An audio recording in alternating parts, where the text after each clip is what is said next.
ve que quiere marcharse de Semedo. Semedo de momento está enchufado. Ahora justo lo digo y justo se pierde. Ay, a punto está de cometer penalti. Pepe. Gol de Nicolás Pepe. Pepe. Nicolás.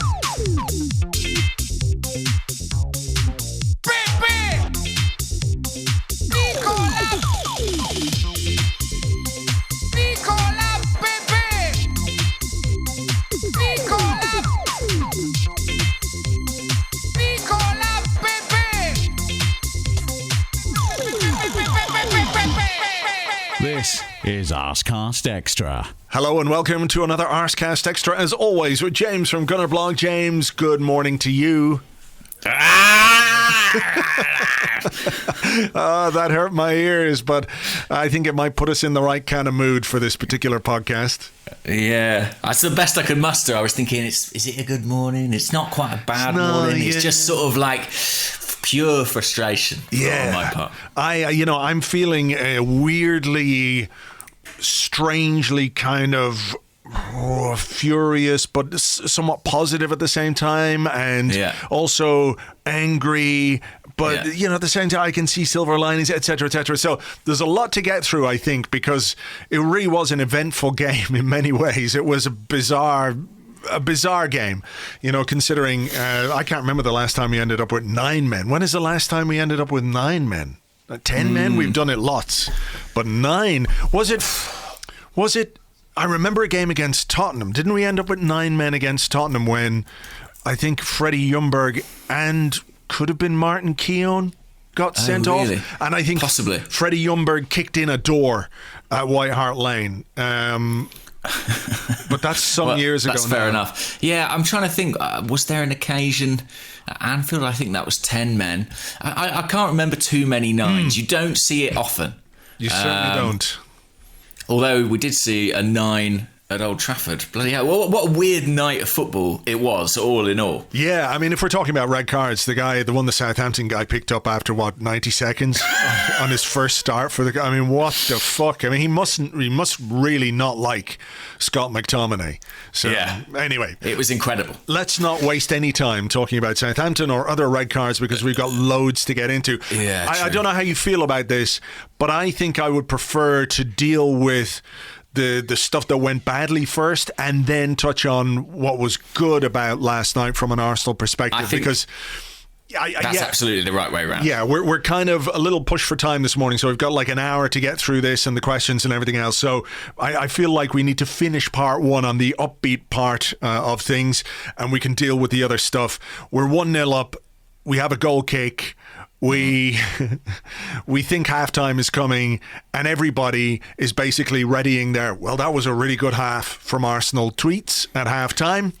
Yeah, I tweeted mine by mistake. I just pressed, I had it in drafts, really good half from Arsenal, maybe should be further up. Yeah. And I accidentally tweeted it. And then within 3 seconds, a penalty had been awarded. And I just deleted it immediately. It was like, that was a terrible grave error. Everyone's going to blame me. Yeah, it wasn't really your fault, in fairness. But yeah, look, I can see why you deleted it. Look, it was a positive half in general, but it ended in a really disappointing and frustrating way. So where do we begin this particular discussion? There's layers to this because I don't think it's a foul. I don't think it's a penalty, and I don't think it's a red card. I know some people will differ with that, but that's just what I think. I think it's absurd to lose a man for that. I think it's ridiculously harsh to give a penalty for that. If Luiz had tapped his ankles, but by all means. But this was just accidental, purely accidental. And I know David Luiz has got form and he's got history and everything else, which I think played a part in the referee's decision, because he just saw a big woolly head and something that looked clumsy and just went, oh, well, of course. And the frustration of that is exacerbated by the fact that VAR looked at it and upheld the referee's decision. So, on the nuts and bolts of that incident, the contact, however you want to look at it, where do you stand? I mean, First of all, can I just say, I hate doing this. I hate talking about referees and blaming decisions. Sure. I find it so infuriating and boring. But today, and this is not the views of, I should point out, The Athletic or children's television, I think all referees are fucking nerds and should get in the bin. I'm sick of them. Yeah. I am really sick of them today. And this, that can't be a red card. No. It can't be a red card. I mean, the thing that really, the absurdity of, if he had made a challenge, he'd be booked. Yeah, but because the guy's heel happens to hit him as he's running near him, it's a sending off. Yeah, it's nonsense, isn't it? It's absolutely nonsense. You know, he couldn't have made a genuine challenge for the ball there anyway. I mean, that's the reality of where it was just too far behind, you know. It would be a professional foul. Yeah. You know, that would be, arguably, in my opinion, more egregious an act. That's more likely to be a sending off, or should be more likely to be a sending off. I mean, there are lots of reasons to be frustrated with Luiz, and I know he gets himself sent off far too regularly, but I genuinely think here he's just kind of trying to stay out the way. Like, the guy's gone. Yeah. He's keeping pace because obviously if the ball rebounds, he can't just stand 30 yards from his goal. He's got to follow the ball to an extent, but he makes no attempt to bring the guy down. Yeah. I mean, I've seen people talk about this idea that, you know, he's an experienced player and, you know, he knows that, like, running across the back of an opponent, you know, it might look accidental. I don't even think that's what's going on in this case. I genuinely don't. I mean, we can all see David Luiz is not fucking subtle. He's not a subtle player. Yeah. The fouls he makes are not sly. They're not like difficult for the referee to spot. You know what I mean? When he makes a foul, it's really fucking obvious, because they're usually so stupid. And look, I'm saying this as somebody, you know, people who listen to the podcast regularly, who read the blog, will know that I am not here in any way to excuse stupidity or rashness or carelessness or whatever it might be on the part of David Luiz. I'm just not here for that. On the last podcast, we were asked a question very specifically about, you know, should we renew him in the summer? And I said, no, we absolutely should not. I'm not here for any more of David Luiz. But I feel in this particular circumstance, this was extremely harsh. Where I have some maybe criticism of Luiz is that he's an experienced player. He's 33, nearly 34 years of age. He's played 7,000 games in his life for Brazil and for all the teams that he's played for. And where he makes the mistake, in my view, is challenging for that ball when it's headed back from the goal kick. We think the halftime whistle is going to go. You know, he has been accused sometimes of sitting too deep, which is fair. I get it. When you're in the middle of a game, you might want your defender to push up. In that situation, if he's just sitting off, the guy has to run at him, and, you know, he can make a foul if he wants to and take a yellow card if he needs to in that situation. So that, you know, I can see why there's criticism over that. But in terms of the incident that saw him sent off, it's just absurd. It is ridiculous. It's not a foul. It's not a red card. It shouldn't be a penalty. Even if you think it's a penalty, you know, to compound that by reducing a team to 10 men for an entire half, it's just not, I don't want to say it's not fair, but I mean, it's just fucking infuriatingly bad decision making from the officials. It isn't fair, because it's not the kind of offence that should merit a red card. It's too harsh a punishment, basically. A penalty and a sending off is too harsh a punishment. They changed the laws to kind of bring in this idea of double jeopardy, and you can't get sent off in that situation if you attempt to make a challenge now. This is effectively a loophole that exists because this law was brought in to prevent people making very cynical challenges when the ball's nowhere near them. And in this instance, it's been applied in such a way to send off a player who didn't make a challenge. It's just trying to stay out of trouble. I mean, I agree. You can look at the incident and question the defending from Arsenal more generally. I think it's far too easy for Wolves to get in behind. Yeah. The line is ragged. I think there's a bit of a confusion between Luiz and Partey about who's taking who, and you know, that's not the first time Arsenal have struggled with a long ball into sort of the centre circle area this season. It's a bit of a recurring theme. But nonetheless, I can't get past the decision, and I was so gobsmacked when I saw the replay. To be honest, when I saw it in real time, and he goes through on goal, and he goes down, and Luiz kind of moves across him, and you see the red card come out, I assumed he tugged him back. Yeah, I was me too. Yeah, I was like, he must have pulled him like he did against Liverpool, and I was like, I sort of was like, bloody David Luiz, he's done exactly that thing he always does. And then you watch the replays back, and I sort of thought, I don't know if you had the BT Sport coverage, but I mean, I thought I must have been watching something different to the commentators. Yeah, they were like, yeah, there he is, he's got to go. I mean, God love Martin Keown. I love Martin Keown, the footballer, but I wish I didn't have to listen to Martin Keown, the pundit, because his commentary and his analysis of it, I thought was really lazy and really based on like a stereotype of a player. Yeah. And was not related to the incident at all. It was like, I literally was going to look at my TV being like, are we all watching the same thing here? It was crazy. Well, I mean, look, Martin Keown was a man who made tackles and made fouls throughout his entire career. And if he's justifying a red card on the basis that the Wolves player's heel hit Luiz as he was running behind him, I mean, how does that tally with the way that Martin Keown played? And I'm not saying I've got any issue with that, but it is just this. I agree with you completely. The idea that this was somehow a stone cold red card. There's no question that he has to go. There was nobody saying, "Hang on a minute, this is ridiculous." Even when the fucking Peter Walton's guy was on, the ex-referee, pointing out the absolute absurdity of the situation by saying, well, if he had made a challenge, it would be a yellow card. But because he didn't make a challenge, it's an immediate red card. I mean, that is, if it's the letter of the law is absolutely ridiculous in that sense. But, I have sympathy for Luiz in that microcosm, in that split second. And I think that's kind of what did us in this game was a couple of split seconds where maybe just towards the end of the first half we lacked a little bit of focus. We didn't stay fully switched on, and were punished like unbelievably harshly.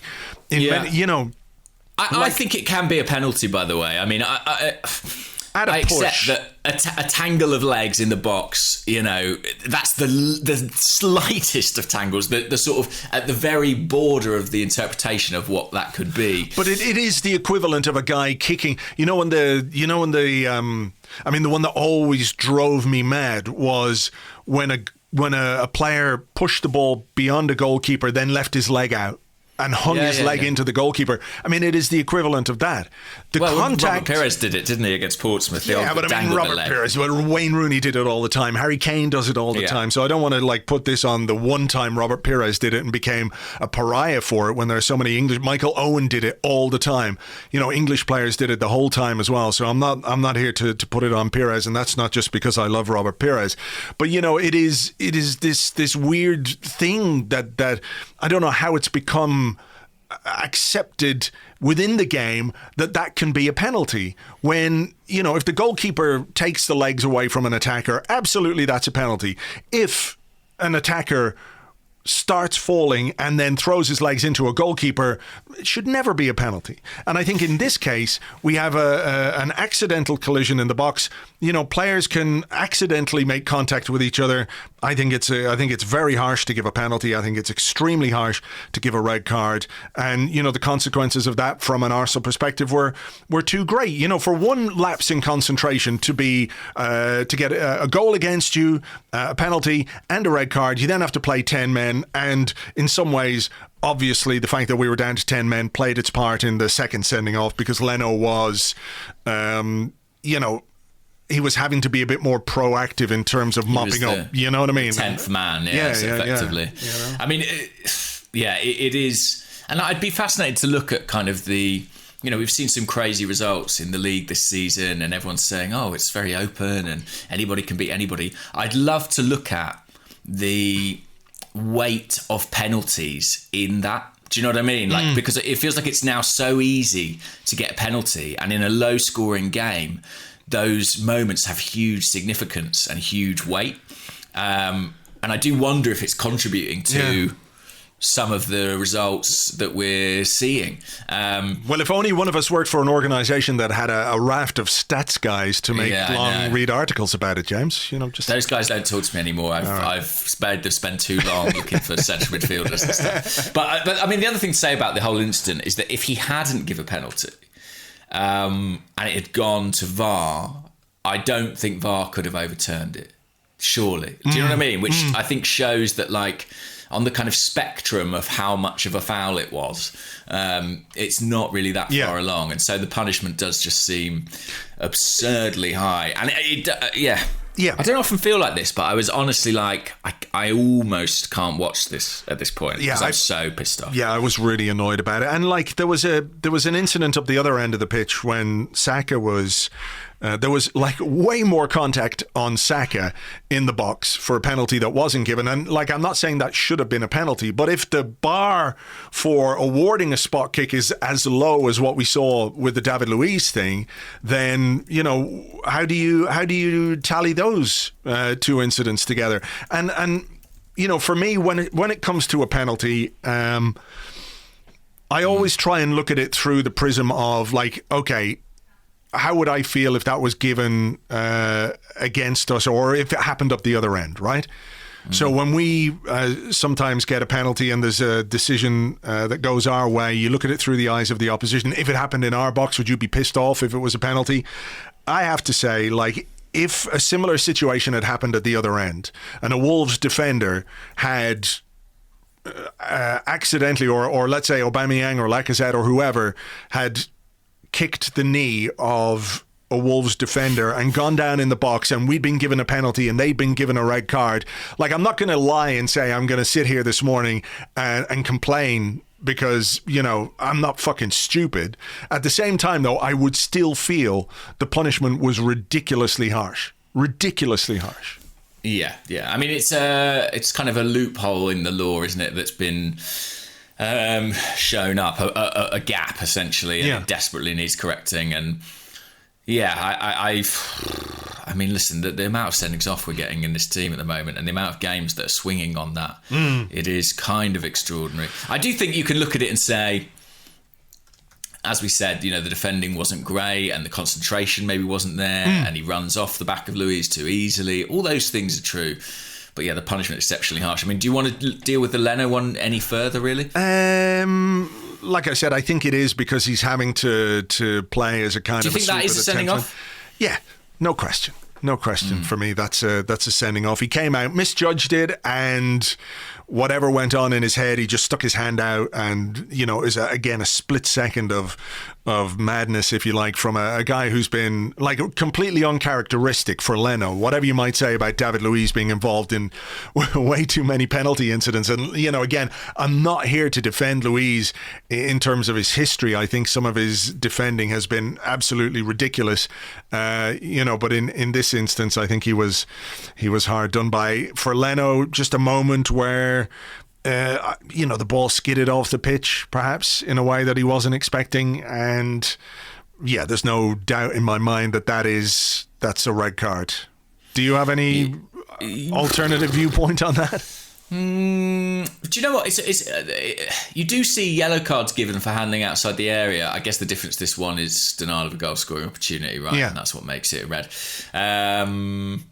I always think it's really difficult to know whether a player's going to get onto a ball or not. That's my only sort of caveat to that. That's something you can't really tell. But it's a red card probably. Yeah, but, I mean, I can't remember if there was anyone covering. Yeah, no one covering really. No. And it was Traore, wasn't it? Yeah. So if anyone's going to get it, it's going to be him. Yeah, I mean, he's as fast as balls, so there's there's no way.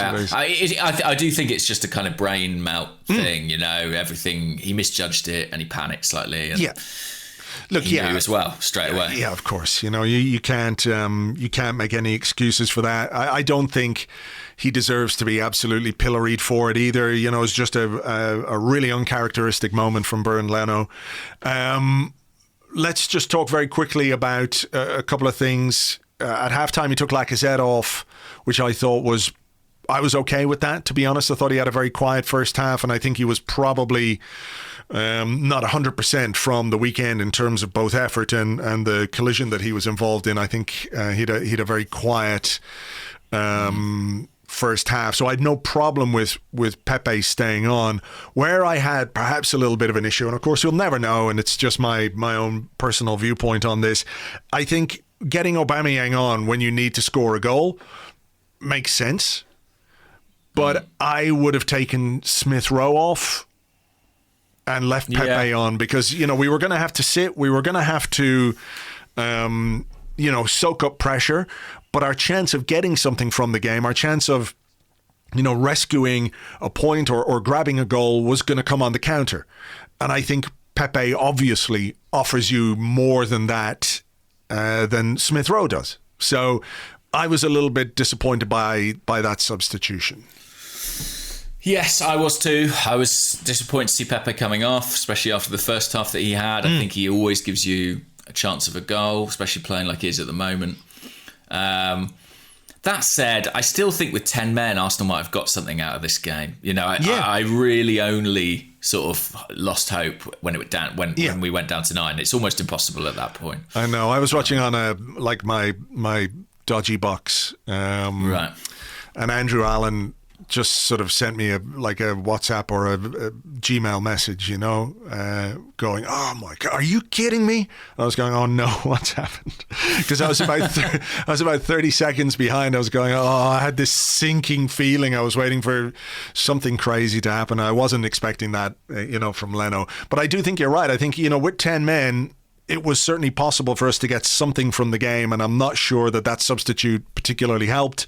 Even with 9 men, we had a chance late in the game, didn't we? When Bellerin set up Aubameyang, a shot was blocked, Saka had a shot blocked. So, it wasn't that we made the goalkeeper work or anything like that, but I do think with 10 men and with Pepe to perhaps stretch them on the break, invite Wolves on, sit in a kind of, 2 banks of 4, play a 4-4-1, stick Aubameyang central, and look to hit them on the counter. So I'm not sure that particular part of things went well, which brings us to the first half. And I think this is where we need to focus really, in that I thought until it all went wrong, the first half was really, really good.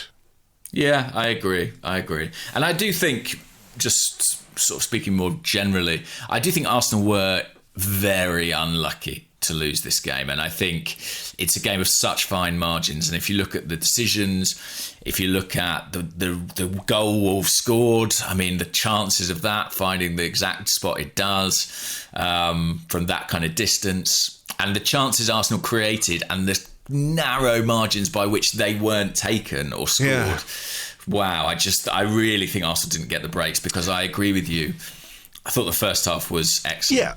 Yeah, I completely understand when people say, and even Mikel Arteta said it, we should have been 3 or 4-0 up. And, you do absolutely have to make the most of your dominance in this league. And what happened at the end of the half shows you just how quickly things can change in a game of football, because we were so on top. Wolves looked absolutely ragged. We were bossing the game. We had the 3 best players on the pitch in Bukayo Saka, Thomas Partey, and Nicolas Pepe. And I think Granit Xhaka wasn't far behind them. And I think, in the overall game, I think Xhaka had a very solid contribution even in the second half. This was a guy who put a lot into that game, a lot of energy, and he tried to make things happen and press things even in the second half, when it was looking a bit beyond us. So I think he deserves some credit. But, you look at that chance that Saka had in the first minute. Unlucky to an extent, but maybe he should be hitting the back of the net there. Brilliant movement from him, though. Brilliant pass from Thomas Partey. Partey absolutely busted in midfield. The quality of his passing, the long passing, I know the ball's over the top, but this ability he has to play this little kind of, this kind of straight line inside pass. When everyone's looking for him, he's going to go wide. And this is what's really interesting to me about Thomas Partey, is that he is like the spike in our horseshoe, if you like, because as a team, we've been kind of predictable in that, okay, we get it, we put it to the wing, we circulate it, we recirculate it, goes to the other side, and we move in this horseshoe. But in Partey, we have a guy who's looking for a forward pass, into feet all the time. When it's on, he can play that pass, and it changes the way that this team plays. Yeah, it's a bit of a kind of circuit breaker, really, and in Smith Rowe and Saka and Pepe, he's got great targets. People whose movement is really good and who are finding that space. I agree, he was sort of imperious, really, in that first half. I mean, there was a moment. I think it was actually in the build-up to the second Saka chance, the one where he kind of where Cedric goes down the left and Saka spins and hits it. It's a good save, I think, because he generates quite a lot of power from that shot, Saka. But I think that move, and I may be wrong, but I think it starts from Partey receiving the ball kind of on the edge of his own penalty box, and he just kind of leans one way and then bursts the other. He sort of dummies and then sprints away from his man and instigates a counter-attack. I mean, that just adds another dimension to what we can do in the middle of the park. And I agree with you. Xhaka was very, very good. It's not coincidence, though, is it, that he's looking this good, I think, with a partner of that quality. And no. Partey is kind of elevating Xhaka by...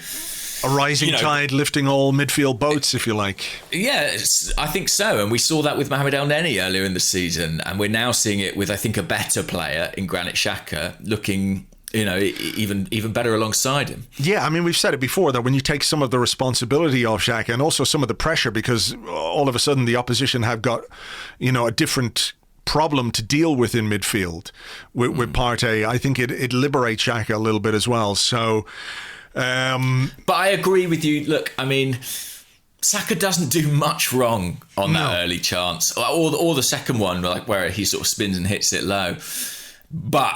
They are chances that you would, I guess, hope maybe one of them to find the back of the net. Yeah, I mean, look, he did find the back of the net with a brilliant shot as well, a brilliant finish with his right foot. And, it was such a good finish. I assumed it must have been a right-footed player. I only sort of saw it in flashes, and I was like, who's hit that? Because it was just so well taken. And... not for the first time. Not for the first time, though, that we see Saka's ability with his right foot, Yeah. Yeah, and look, the goal that we scored, a left-footed player playing and scoring with his right foot.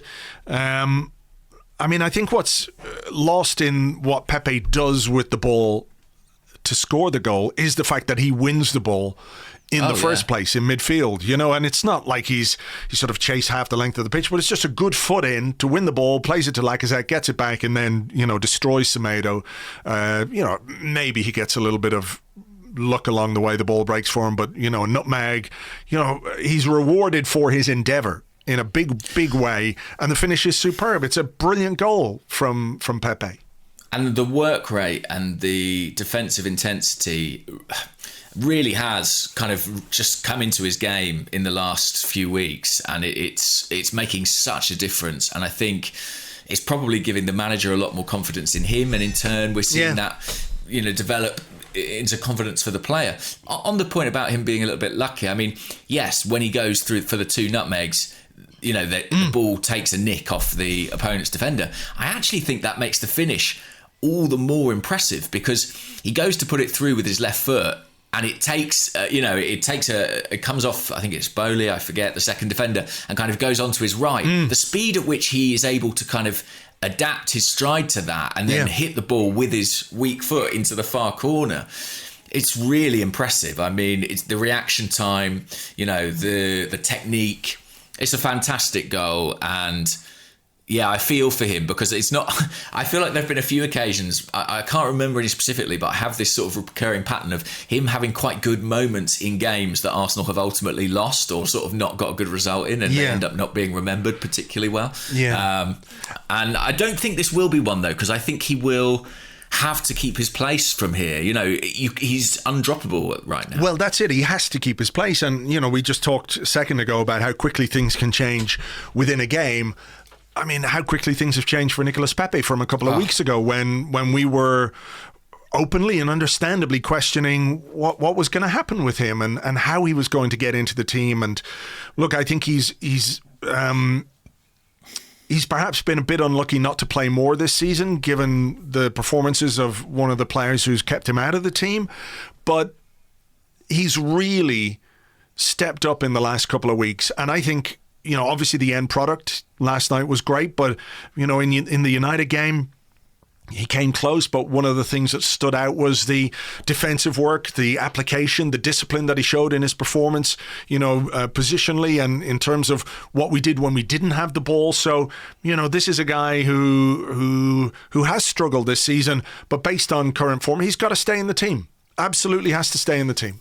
Yeah, and that'll be an interesting conversation, kind of figuring out, how Arteta orientates that front four.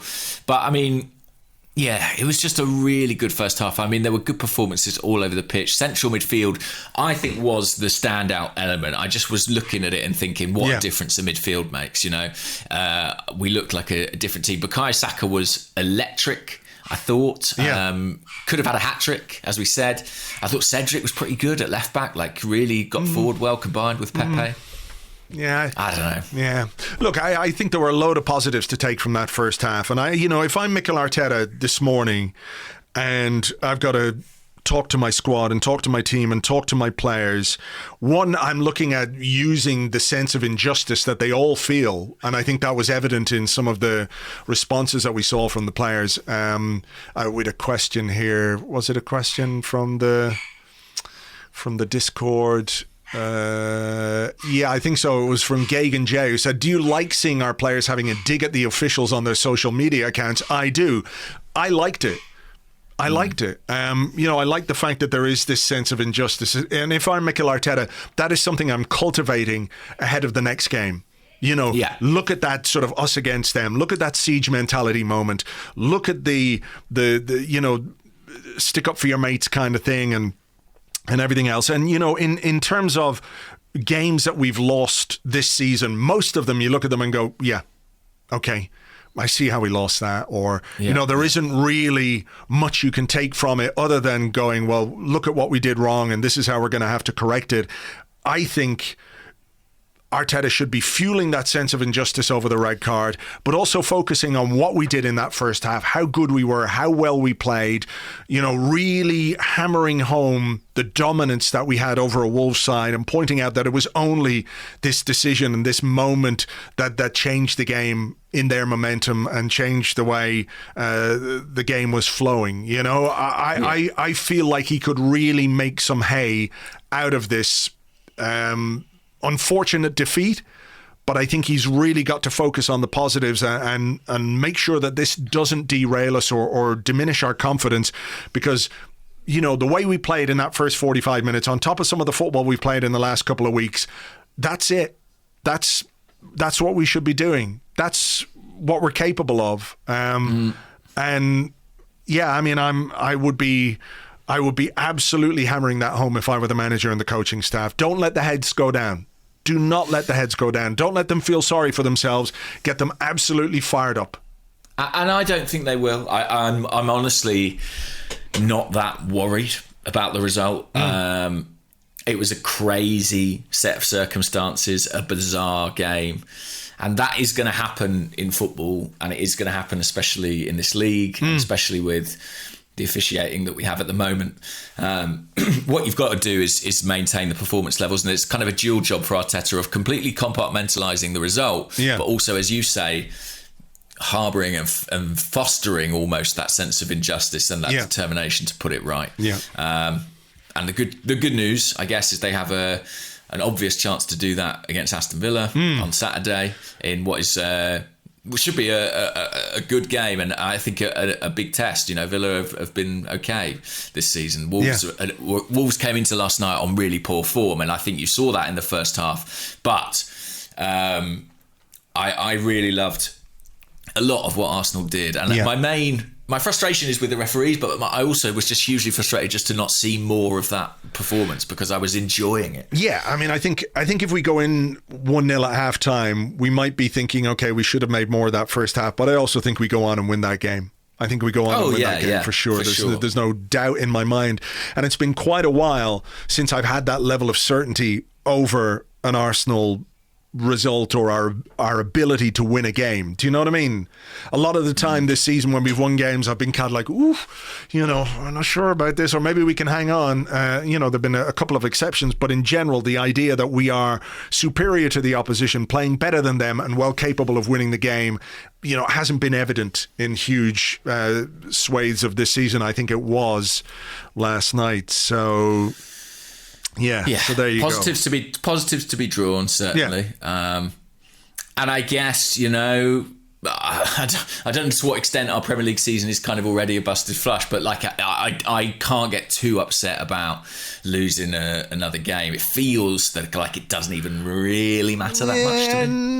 I'm not sure I'm with you there. I mean, I'm frustrated by the defeat. I'm upset by the loss of points that I think we should have had, because I do think if we'd taken 3 points last night, we're talking about the Premier League season. It's open, and I think it's still open. And I've seen questions about whether or not we should just concentrate on the Europa League, etc., etc.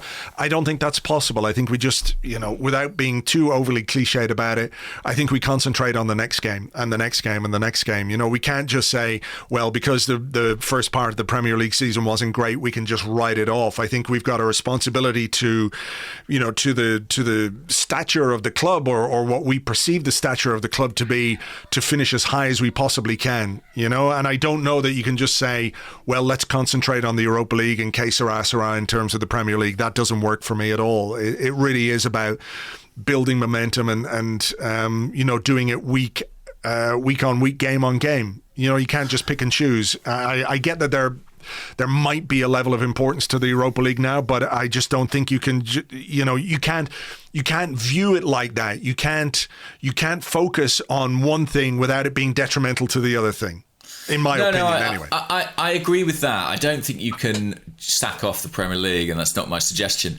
I suppose I more mean that, like, the damage to our Premier League campaign was done, has been done. Yeah. You are always going to have the odd game like this, even when you're playing really well, where circumstances conspire against you and you don't get the result. But I still think we're in so much of a better place than we were that I kind of look, all defeats hurt, but like, if you're gonna lose, let it be because of an act of, like, craziness that completely changes the course of a game, rather than it be your performance. Yeah, it's much easier to deal with when you know you've played well, and it's not a case that tactically, physically, you've been inept or subpar, or you're not creating chances or anything like that. It's much easier to deal with this one and think, okay, we can respond positively because of what we did in that first 45 minutes. What we did, between 45 and 47 minutes, different question. But, overall, I think, sorry to cut across. I was just thinking that we've had a lot of sendings off this season, and I think there's a bit of a narrative of like, oh, what would Arsenal's season have been if they hadn't had the sendings off? When the other sendings off happened, we weren't playing this well. Do you know what I mean? No, like, exactly. It's not like we were convincing and then we lost a man and it all changed. We were pretty bad, pretty average, and we lost a man and it got worse. You have to look at the performance, and the quality of performance in this recent run has been significantly better, and that doesn't change because we lost at Wolves. Yeah. Okay, look, we're going to do some questions, so we'll take a quick break and we'll come back with those in part 2 right after this.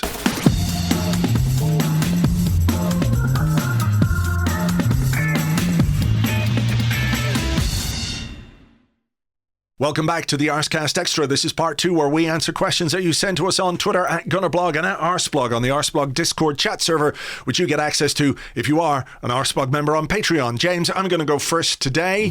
And from the Discord, we have a couple of questions. First, from Chicken Marmalade Flakes. Which chicken marmalade sounds slightly delicious to me, but that could be just my state of mind this morning. I saw a recipe, I think, for chicken marmalade in Nadia Hussein's cookery book. Ooh, well, there you go. It's a bit like bacon. It's a bit like bacon jam, sweet and bacony. Anyway, shouldn't work, but it does. Yeah, he said, I saw Orbinho's stat about Arsenal's disciplinary record under Arteta, but looking at them individually, they seem to be individual moments of madness. Pepe, Xhaka, Leno, or from players with long-standing disciplinary minor issues like Luiz and Xhaka. The record suggests a wider issue, but I'm not sure there's much he can do to stop Leno from doing that. Am I wrong? And also, Kieran E says, how big a problem is discipline under Arteta? 6 more red cards than anyone else. Looks awful, but I don't feel it reflects what we're actually seeing from the squad. So, Arsenal have had 9 red cards since Mikel Arteta has taken over, and the next highest is 3. So how do you view what's going on there? Yeah, I mean, it makes Arsene Wenger's teams look, very well behaved, doesn't it? Yeah. I think there is a distinction, isn't there, between, say, the Xhaka sending off the other day, it was up against Burnley, or the Nicola Pepe one against Leeds, and something like Leno or Luiz, right? There's a difference there, I think, qualitatively in terms of the transgression. One is kind of a loss of temper, basically, and the other one is, a how can I phrase it? Almost sort of professional foul. You know what I mean? Like it's just a function of having made an error. So I don't know how culpable I sort of make the manager in this. I mean, obviously you can have a conversation with them where you're like, and he said it publicly, we need to stop getting sent off. But I look at a situation like the Luiz one and I think, well, he is trying to not get sent off. Like he's not like he grabbed the guy or hung a foot in or yeah. But I suppose when something is so much of a pattern, it's very difficult to ignore, isn't it? Yeah, I mean, I think it's kind of easy to look at every red card and say, whoa, it's a bit tight or it's avoidable. Yeah. Like, you're right. The Xhaka one against Burnley, stupid. The Pepe one, stupid. The David Luiz ones, until yesterday, pretpretty stupid. And in some ways, like you think about kind of stupidity, but stupid nonetheless. The one against Liverpool. I can't remember the bizarre excuse he came out with in the end. It was really weird. But that you think of the one against Chelsea, for example, and what was the Man City but I mean, what was the catalyst for that one against Chelsea? Was a bad Mustafi pass, right? So that kind of put him in trouble. So, there are things that you can avoid doing. Aubameyang's red card against Crystal Palace, split second. Nketiah's red card in whatever game that was, that was a bit harsh, I think, as well. Gabriel red card against Southampton, I think, pretty harsh, really, even if it was it was a bit daft. I mean, for 2 yellow cards for that. So, look, I think there is a pattern, whether it's to do with stupid players, whether it's to do with the way we play the game, whether we've just had a really unfortunate run of bad luck. You can't say that Arsenal are a dirty team. We're not a team that goes out and kicks the crap out of the opposition. So, I think we were talking about this on the one of the Patreon podcasts, that Hector Bellerin is the most booked player in the Premier League. Hatchet man, hard man, tough tackling Hector Bellerin. Come on, give me a break. So I think in some ways, when you start getting a reputation for red cards, it can kind of self-perpetuate, if that's and definitely a phrase. If that's English, I don't quite know, but you know what I mean. And definitely that was a factor in Luiz, as we mentioned. I think there are a few Arsenal players who have that reputation. I also, if you think about things like the Aubameyang one or the Nketiah one, that's just a consequence of kind of what Arteta demands from his forwards, right? He demands a level of physicality and intensity that maybe those players aren't necessarily skilled at. And so there are clumsy tackles. So there are kind of explanations. And as you say, like some of the Luiz sendings off, they're due to defensive errors, either his or someone else's, or collective. So, there are kind of like explanations for them all. It has to stop though, right? I mean, we're shooting ourselves in the foot here time after time, and somehow we need to get a grip on that. I do hope that I liked Arteta's post-match comments, and that he really backed the players. You know, I think, again, that will help foster that sense of kind of us against the world. I just hope it doesn't sort of irritate the referees union, as it were.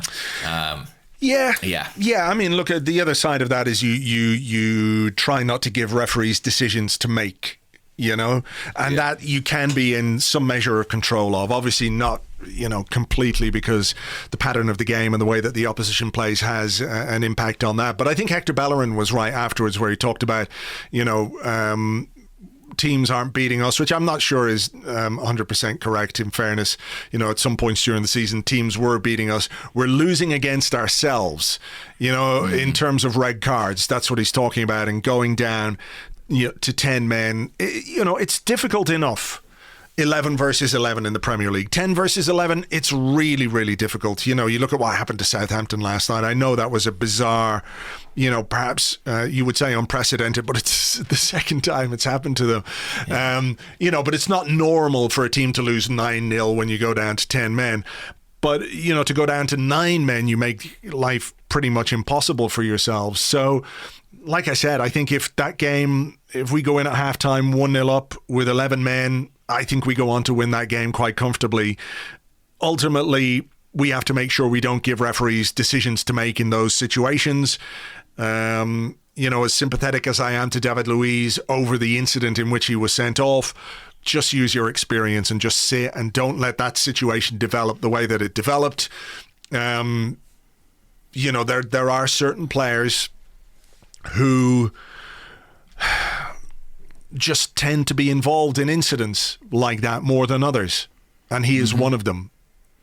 He is one of them, and that's something that Mikel Arteta has to consider now when he picks his team for the rest of the season. You know, there are qualities and positives to Luiz as a footballer, but he's like a minefield. He's a magnet, isn't he? But he's a minefield, because you can walk through, everything is fine, and just one wrong step and your leg's been blown off. Yeah, you're playing Russian roulette, aren't you, every time you play him, and, you know, you never know when it's going to go off. Yeah. This was one of those occasions. But, you know, Gabriel's going to get a chance at the weekend. And if he does well, he might keep the place. We'll see. Yeah. You know, that's how it seems to have worked for Arteta. You know, Pablo Mari came in and the place was his until he was unavailable. Then Luiz came in, place was his. So let's see. Now it's Gabriel's turn. Okay, question here actually on the sendings off from Mac Andrews on Twitter, and they say, what do you make of the fact that both our players looked very guilty on the red cards and started walking off before VAR was viewed? We should be circling the ref and demanding VAR. And Xhaka too should have made more of Fernandez's challenge against United. Yeah, I mean, that stood out to me actually with the Xhaka Fernandez thing. Yeah. You know, where do you draw the line on, like, should your player make the most or make a meal of a situation to draw further attention to it? I don't really have a problem with it, in that pretty much everybody else does it. Like, look at what Fernandez did to get Cedric booked. There was barely any contact there, but he made sure that it looked worse than it was. Therefore, Cedric got a yellow card, and all of a sudden the player is, you know, in some way compromised because of that situation. And that's not to... I'm not being critical of Xhaka here because of what he did. You know, some will say, well, that's the way players should behave. But I also think that the onus was on the officiating and the ability of the officials to look at that situation with replays and everything else to make the decision there. As for Luiz, I think he just kind of realised what was going to happen because of who he is and his track record and his history in an Arsenal shirt of doing things which get him sent off. I think he just went, well, there's no fucking way I'm getting away with this one, even if it was accidental. And I think it was. I do think it was accidental. But, you know, if you're David Luiz and that happens to you and you see the referee coming over, you know, what good is pleading your case? Yeah. You know? But I do, yeah. I wouldn't have any objection if a player did decide to make a bit more of it with the referees. Yeah, I think so. I think a bit of remonstration can go a long way sometimes. Okay. And actually, I'm just watching that referee yesterday. Is it Craig Pawson? Yeah. I did feel like there were a lot of decisions where he really, how can I put it? Before he made a decision or before he blew his whistle or whatever, he was actually watching players' reactions, and I felt like he reacted to players on quite a few fouls. Yeah, I don't know if you noticed this, but on the video, on the footage, you can hear the Wolves players shouting at the referee, "That's a red card! That's a red card!" Yeah. And then when he gives the red card, they're like, "Yeah!" So they're at it. So I don't. I think if you can't beat them, join them. Yeah, exactly. There's no fucking trophies at the end of the season for sportsmanship. There's a fair play trophy. Fair play? Yeah, but who gives a fuck? Who cares about the fair play trophy? You know what I mean? You used to get into Europe for that. Do you remember? You used to get into the Intertoto Cup or something. Right. Well, maybe that's what we're playing for. We're not doing very well. We're top of the charts for red cards and yellow cards and everything else. So we're not winning that anyway. We're not winning that anyway. So go all out cunt on this thing. So right, here is a question from the Gooner Talk at the Gooner Talk TV, who says, should it be a serious consideration that should Matt Ryan not be fit, one of the youth keepers be given the opportunity over Runarsson, obviously for the Aston Villa game? He said it genuinely doesn't feel hyperbolic to ask that question based on not one, but all of his performances. Yeah, a lot of questions about this. I like this from Cody O'Brien on Twitter, who said, the Premier League scriptwriters have decided to make us face Emi Martinez with Runarsson in goal. Don't you think that's a bit too much contrived drama, even for them? And James Taylor, just to put the other point across, said, should we really be as worried as some people seem to be about Runarsson? Apart from the Man City blunder, he's been absolutely fine, which is what you want from a backup, surely. I asked you first, so you go for it. Like on a scale of 1 to 10, where is your worryometer when it comes to Runarsson being in goal on Saturday? 8. Wow. Is it not working properly? Because mine's about 9.5. Yeah, I mean, it was an interesting cameo he made yesterday. Obviously, there was the moment where he kind of Petr Cech style passed it out for a corner kick. That was alarming. Yeah. But, it's 9 men. Maybe the exit routes aren't there quite the same extent. I was fascinated as well that they got him to take that final free kick. It was actually a decent ball. But I was amazed, I have to be honest. Why? Because I just think, is a goalkeeper really the best guy to deliver that cross in? Well, obviously, based on the delivery that he made, he's not bad. And I think when it's... Can you take corners then? When it's, 2-1 and it is basically your last chance to get something from the game, you're going to put as many players, 8 players in the box, and then you get your goalkeeper to take it. It didn't make any sense to leave the goalkeeper behind. You either send the goalkeeper up into the box or you get the goalkeeper to take it. And, I thought it was a decent delivery. And he did make a couple of good saves. He did make a couple of decent saves to him, and it's a high-pressure situation. That's his first appearance since that Man City game, isn't it? And he was bad that day. He's coming on with Arsenal 2-1 down to 9 men. And, I'll be honest with you, I kind of feared that the scoreline might get away from us based on... the fact that we had 9 men and we had a guy in goal whose last appearance was as shaky as it was. So no, I think he did okay with the exception of that aberration of a pass. Which there are some mitigating circumstances for. I mean, my answer to this question is I'd be doing everything I could to get Matt Ryan out on the field, simply because of the Premier League experience. I just think that he was brought in for a reason. Let's hope he can play. I wouldn't.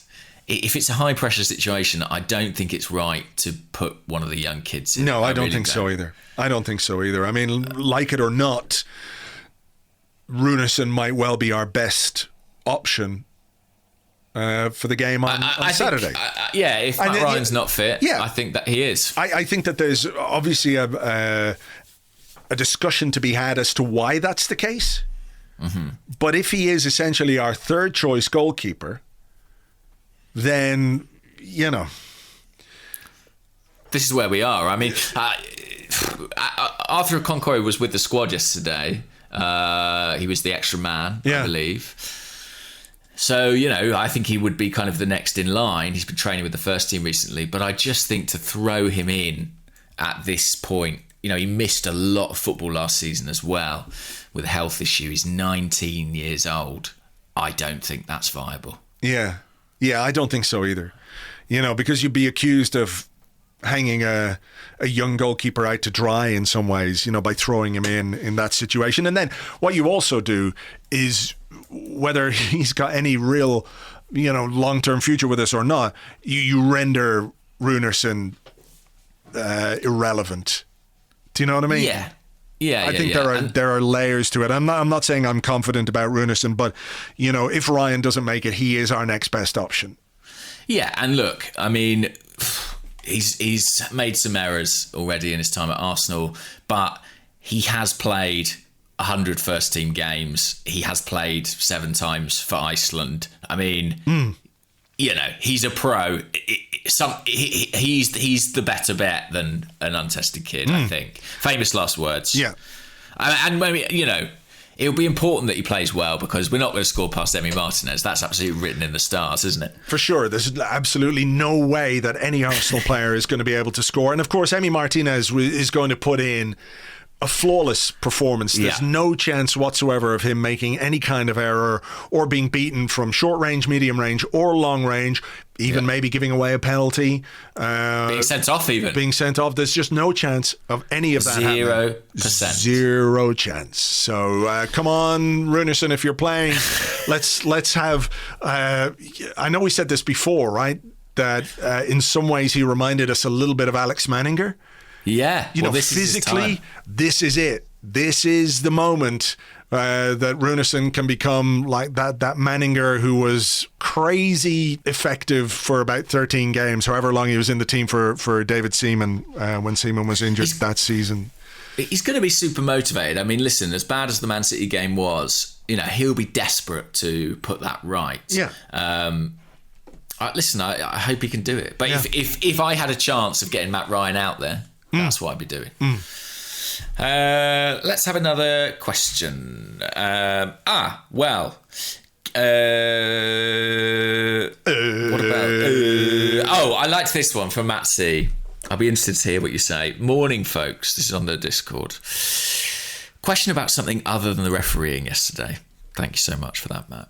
In honour of Shkodran Mustafi's departure, what are your most memorable moments of his time at Arsenal? His departure. It did feel like quite a relief, I have to say. I absolutely loved it when they announced it. I really felt like, thank goodness for that. What a disaster. Look, I mean, I discussed this, I think, on the Patreon. Myself and Andrew Allen did a podcast looking at the business that we did in the January transfer window. So if you're a Patreon member, you can hear that. And we had a little bit of a Mustafi discussion, obviously. You could go through the litany, the roll call of moments that stick out, the sliding tackles, the falling over, the not knowing what was happening, the conceding goals and blaming other people, the Zaha thing, the many issues against Crystal Palace, all of those various moments in his Arsenal career, which I think epitomise his time at the club, But what I think is the most frustrating thing about Mustafi is, like, if a player is absolutely shit all the time, it's like, okay, well, he's just shit all the time. Yeah. But when a player can be quite good, but then intersperse the quite goodness with moments of just absolute shitness, for me, that's much more frustrating, because it speaks to concentration and application and things that you should be capable of doing better. Well, it also sort of has that unfortunate effect of kind of encouraging persistence in them with them, because they'll have a decent run. I mean, Mustafi had a couple of pretty good spells in the Arsenal team. When he first arrived, it's obviously one. Under Arteta, I think, was kind of another. But then there's always something around the corner. And managers kind of get sucked into thinking, oh, maybe he's changed. No, if he could just be like this, if he could just stay this way, but he will always revert to type. The iconic Mustafi moment for me, the one that instantly comes to mind, is the League Cup final one. Maybe it's because it was a cup final, but it's just such a baffling piece of defending that, how do you even explain it? How do you explain that a senior professional, an international, I know people call him a World Cup winner, but he played about, I don't know, he played in the opening 2 group games and then didn't play. But, he is a World Cup winner in that sense. He's part of the squad. Mm-hmm. But how do you explain to any young kid watching what he was doing there? Sometimes you can see a defensive mistake and you understand why. Okay, he just gets the wrong side of him. He reads it wrong, or he's turned too easily. You can see, but that was just like, still can't explain that. I suppose the one thing that we should point out, and the one thing that I would like to remember Shkodran Mustafi for, is his contribution to our FA Cup final wins by getting injured in the build-up to both finals in 2017 and 2020. So thank you very much. Yeah, very grateful. Yeah. Very grateful. Okay, here's a question from... it's on the Discord as well. It comes from Simon Thomas King, who for a long time on the Discord I have been reading as Simon, the Mask King, which is much more impressive than Simon Thomas King. I wish he was the Mask King. You're going to have to change your name, Simon. Does that mean he manufactures PPE and he's really lucked out with I was thinking more along the lines of the sort of V for Vendetta masks, or what was that film with Keanu Reeves and they all wore Ronald Reagan masks? Point Break. Those kind of masks, Okay. Those are, but I'm anyway, with you. That's by the by. Anyway, he's not really a Mask King at all. He's just a Simon Thomas King. Anyway, he says, morning, gents. Does Aubameyang come back into the team for Villa? If so, who does he displace? This is the one. This is the tricky one. I mean, I think I've got 2 options. So one option is to say Lacazette, who has started a lot of games recently. Mm-hmm. He did obviously only play 45 minutes against Wolves, which might make Arteta think I'll persist with him. If he does, I think the other choice actually might be Emil Smith-Rowe, and to play Saka more centrally and play Pepe from the right and Aubameyang from the left. They're the 2 options as far as I can see. I don't think you can drop Saka. I don't think you can drop Pepe. Yeah, I don't think so either. I think I would be inclined to give Lacazette a rest. Yeah. So. I only say drop Emil Smith-Rowe, by the way, because I sort of didn't expect Emil Smith-Rowe to play this game. And I wonder when he'll get that rest. I think it'll be Saturday, and I think we'll see Martin Odegaard start on Saturday. Oh, really? I know, I kind of had that suspicion for last night's game. It didn't turn out that way, but I think given that he played 90 minutes, 45 minutes or whatever it is with 10 men, 20 minutes with 10 men, 25 minutes with 9 men, physically that's very difficult. Very difficult. And I think we are going to have to rotate a little bit for Saturday and to get some fresh legs in. I know Aubameyang hasn't been training, didn't look fully fit or fully sharp last night, but a few days training under his belt, and let him have a run, I think, in the Lacazette role on Saturday. That's what I would do. Yeah, I think that's one to watch, definitely. I really hope Pepe keeps his place, so I'd be really disappointed if he didn't.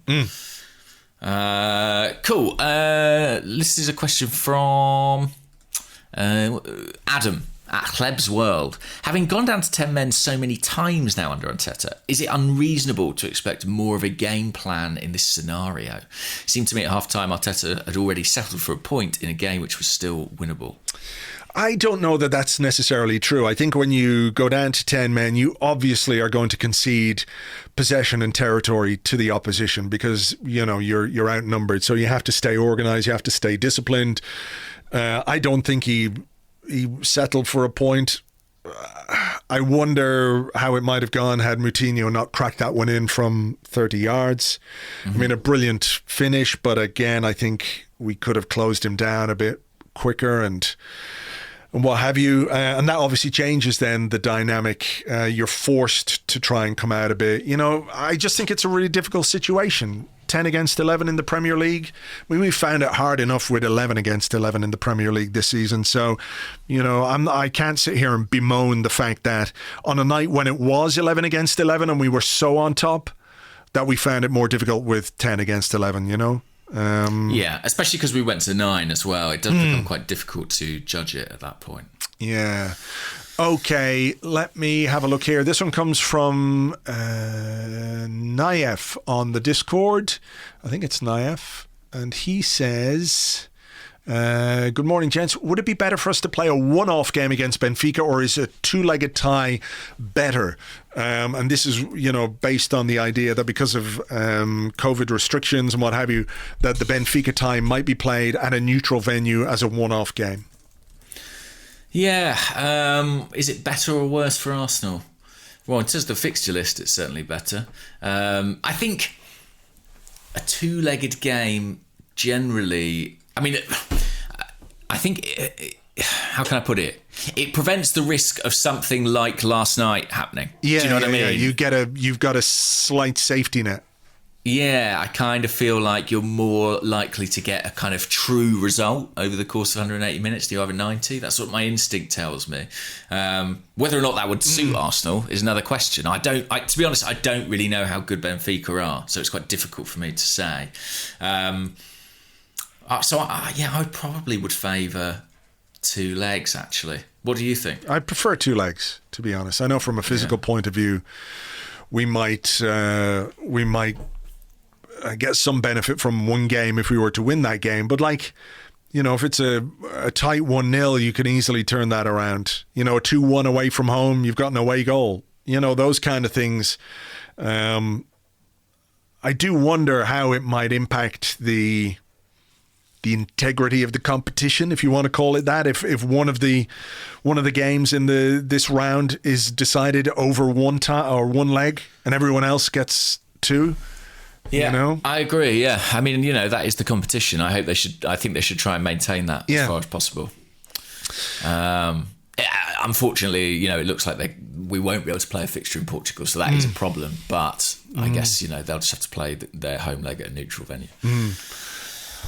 I've got one more. Will we do one more quick one? Yeah, let's do one more. It comes from the Chief, who's at Macho_Grande1. He says, what would you do with Guendouzi, and do you think he has a future at Arsenal? Any interest in a Partey-Guendouzi partnership?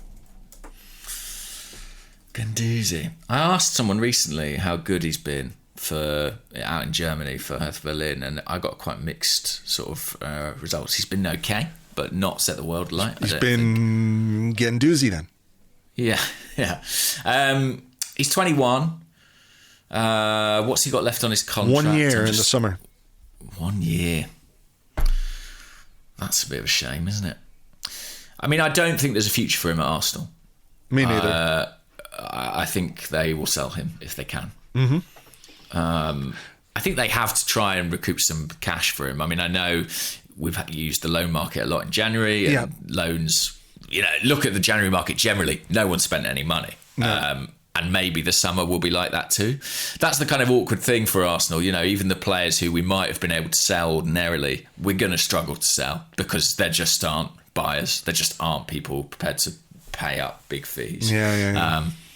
But Guendouzi is, of all the players almost that we have, he's one where you feel like there should be some return on that investment we made. Yeah.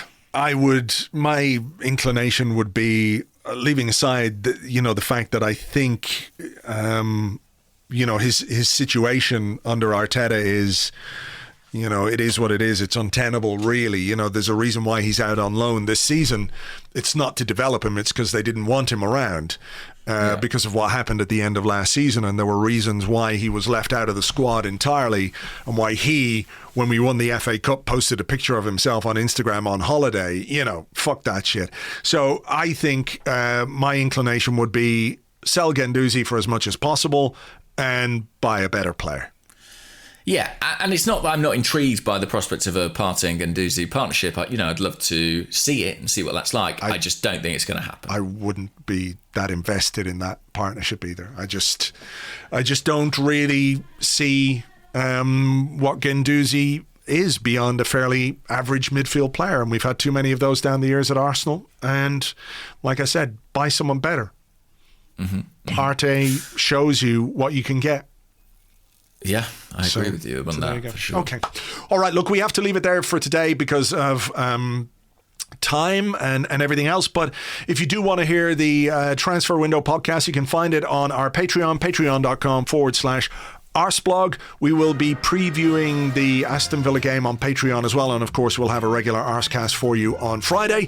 So as ever, thank you very much indeed for listening. Thanks for being here. And we will catch you on the next one. Fuck Craig Paulson. Bye-bye.